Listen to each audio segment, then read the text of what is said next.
আমি আপনাদের একটা করজোরে মিনতি করি, পেছনের কথা আমরা ভুলে যাই, আমরা এক হয়ে থাকি।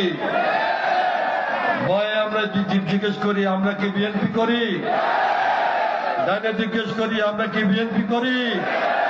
জোরে বলেন বিএনপি করি, সবাই বলেন বিএনপি করি। কোন ভেদাভেদ যেন আমাদের মধ্যে না হয়। আজ থেকে রাজবাড়ী জেলার বিএনপির মধ্যে কোন গ্রুপিং হবে কেউ চাই না। এই মাটি আমার, এই রাজবাড়ী জেলা আমাদের।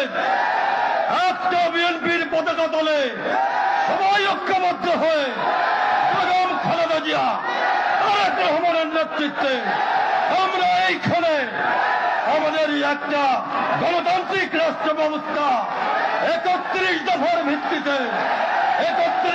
ভিত্তিতে গণতান্ত্রিক রাষ্ট্র ব্যবস্থা আমরা গড়ে তুলব।